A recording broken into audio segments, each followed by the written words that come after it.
Ok, pessoal? Hoje vamos falar sobre arte egípcia.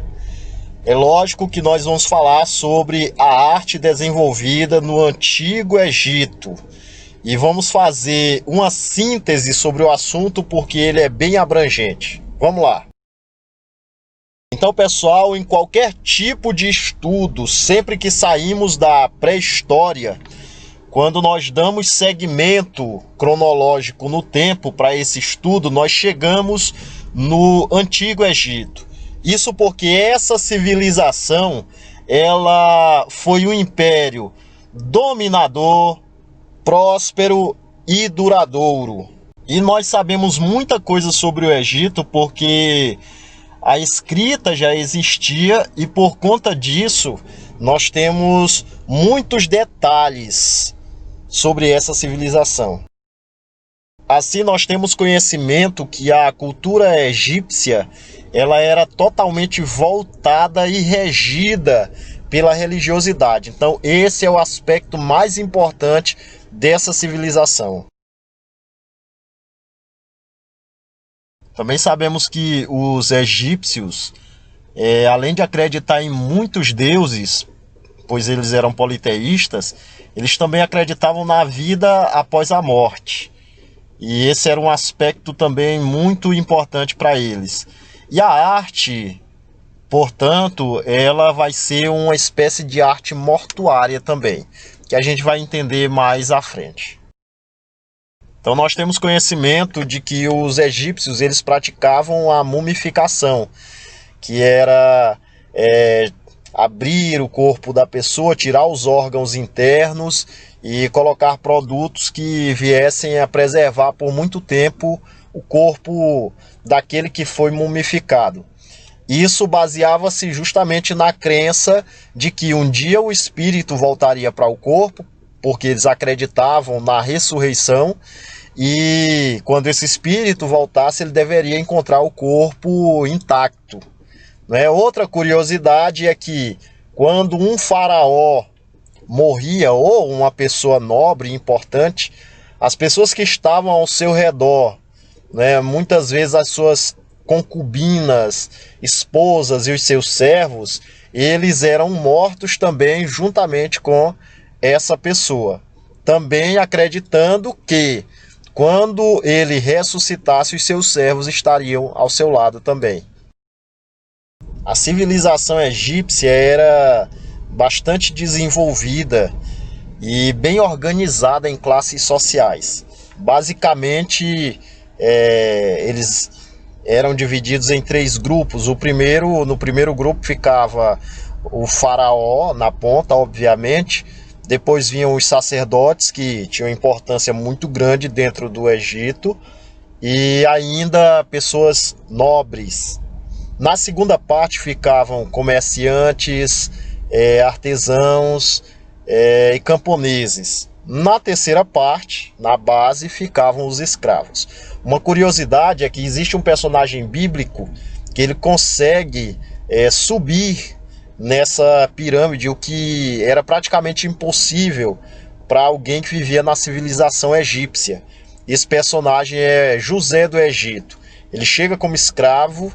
Depois, ao ser comprado por um comerciante, ele consegue ascender para a segunda parte da pirâmide social, vamos dizer assim, e depois ele é elevado até o nível de ficar acima dos sacerdotes e dos nobres, ele fica somente abaixo do faraó. Chegando então na parte artística, falaremos em primeiro lugar sobre a arquitetura. E esta, por sua vez, vai se destacar na construção tanto de templos, palácios e principalmente de tumbas ou túmulos. Quanto aos templos, eles vão se caracterizar pela monumentalidade, ou seja, eles vão ser bem grandes. Nós vamos ter em destaque os templos de Karnak e também de Luxor, que serão construídos já no Novo Império. E tem uma coisa interessante, é que esses templos vão ter a inserção de um novo mecanismo de construção, que é o uso de colunas. diferenciando-se de construções apenas de pedras sobrepostas umas sobre as outras. Quanto aos palácios, vão seguir a mesma característica dos templos, que é a monumentalidade. E aí nós temos as ruínas de um grande palácio que está localizado no Vale dos Reis. Por acreditarem na vida após a morte, as construções de túmulos no Antigo Egito serão as construções que mais chamarão a atenção. E eles basicamente no início eram feitos de maneira retangular e o tamanho ia depender se a pessoa era pobre ou rica. Se era pobre, era apenas uma tumba ou um túmulo comum, como é hoje, né? E quando se tratava de pessoas ricas, você tinha uma construção bem grande, imponente, a monumentalidade já existia, e geralmente dentro desses locais era construída uma espécie de réplica da casa daquela pessoa. E dentro desse túmulo eram enterrados todos os utensílios que essa pessoa tinha. Bom, então chegamos à primeira pirâmide egípcia que se tem conhecimento, que é a pirâmide do faraó Djoser, que foi arquitetada pelo construtor Imhotep, que por muitos é considerado o primeiro arquiteto da história.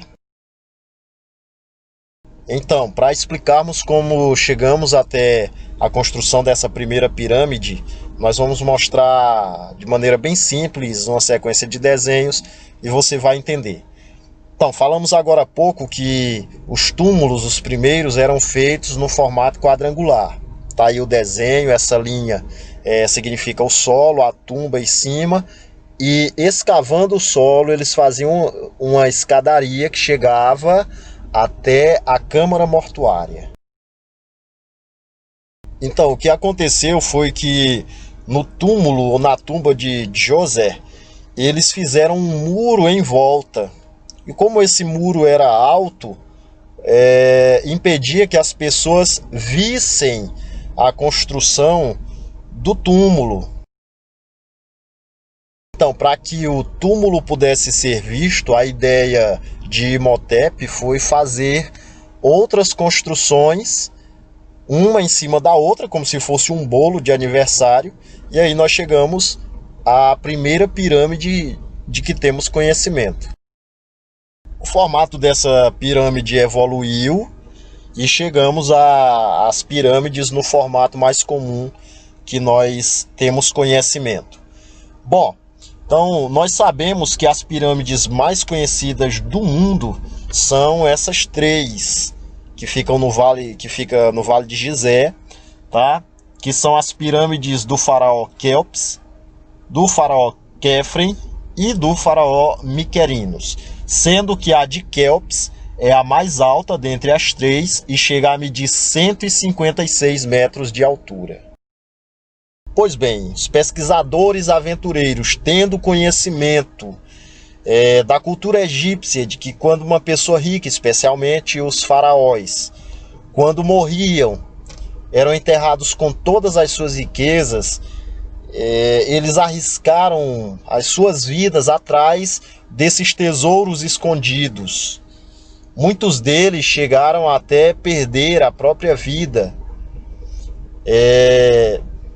Mas também muitos conseguiram achar as múmias, especialmente dos faraós, junto com os seus pertences. E dentre essas múmias, a mais conhecida é a múmia de Tutancâmon. Através de estudos e pesquisas realizadas, hoje se tem conhecimento que Tutancâmon, conhecido como faraó menino ou menino faraó, teve uma vida muito sofrida. Quando seu pai morreu, ele assume o posto de faraó com cerca de 8 anos de idade. Ele tem que casar com a sua mãe. Quando ela morre, ele casa-se com a sua irmã mais velha. E depois, na sucessão, ele acaba casando-se com outra das suas irmãs, que é Anck-su-namun, que é até personagem de filme. Eles tiveram um caso amoroso de fato, tiveram filhos, mas esses filhos morreram ao nascer, tá? Então eles não conseguiram ter a sua prole. E Tutancâmon, ele também passou a vida sofrendo de muitas enfermidades. Se sabe por pesquisas que ele tinha problemas nos pés, nas pernas, inclusive junto com o corpo da múmia foram encontradas cerca de quase 100 moletas que ele utilizava. Para se ter uma noção da riqueza que se encontrava junto ao corpo de Tutancâmon, só para a gente ter uma ideia, o corpo foi colocado em 3 caixões ou sarcófagos. O primeiro deles, o mais externo, era feito de madeira dourada, ou seja, folheada a ouro. O segundo era feito também de madeira, também folheada a ouro, mas com pedras preciosas pregadas nele, incrustadas nele. E o terceiro e o último, mais interno, onde de fato ficou o corpo de Tutancâmon, ele era feito de ouro maciço. Quanto à pintura egípcia, ela vai ser padronizada, ou seja, todo mundo vai fazer igual, e ela também vai ser estilizada. Ela não vai ter preocupação com a realidade. E sem dúvida, a característica mais marcante da pintura egípcia é o uso da frontalidade, o que nós chamamos de lei ou regra da frontalidade, que basicamente é o desenho feito com o tronco da pessoa de frente, de maneira frontal, enquanto a cabeça, os membros inferiores e superiores ficam de lado, ou seja, de perfil, tá? Isso porque os egípcios, eles entendiam que um desenho era apenas a representação, por isso, de propósito, eles colocavam deformado. Essa padronização só vai fugir durante a regência de Akhenaton. Esse faraó, ele tem ligação com alguns personagens que nós já citamos anteriormente. Ele é o pai de Tutancâmon. E a história conta que ele fez com que o Egito deixasse de ser politeísta e passasse a acreditar em apenas um deus, que era chamado de Atum. Inclusive o seu nome é em homenagem ao deus Sol, Atum, o deus Sol. Conta também a história que ele foi um rei ou faraó extremamente maldoso. Na construção de um dos seus palácios, hoje se encontra no meio ou próximo da construção um monte de covas, um monte de buracos, e dentro desses buracos foram encontrados restos mortais de crianças, ou seja, ele escravizou crianças para poder construir o seu imenso palácio. E obviamente essas crianças, à medida em que a construção ia acontecendo, elas não iam resistindo e iam morrendo. Então, obviamente, quando olhamos para essa placa em relevo, que segue o padrão de desenho da época de Akhenaton, nós vamos perceber que há uma diferença no estilo do desenho. Ele também vai ser estilizado, mas com um estilo diferente. São formas mais arredondadas. Por fim, chegamos à escultura, que vai seguir um estilo mais livre em relação às demais artes egípcias. Ela vai manter a monumentalidade em algumas esculturas, porém em outras, em relação ao tamanho, será um tamanho mais real, assim como a própria figura em si, ela vai ser mais realista, tá? Tanto figuras em alto ou baixo relevo, como também esculturas associadas à arquitetura, mas também esculturas Em vulto redondo, já explicamos lá no início do ano que vulto redondo é quando você faz uma escultura de forma independente, que você pode olhar por todos os lados. Outra colocação importante é que os egípcios acreditavam que a escultura servia para imortalizar as pessoas, ou pelo menos a sua figura. É o exemplo que nós temos aí com a escultura da Cleópatra, a primeira escultura, e a segunda, essa mais esguia, que é de Nefertiti, que pediu para que fosse feita a escultura do seu rosto, acreditando ela que poderia imortalizar-se através disso. Nefertiti, que foi a esposa de Akhenaton e também esposa do seu filho, Tutancâmon. Assim chegamos ao fim de mais essa aula, mais uma vez agradecendo a sua atenção. Valeu!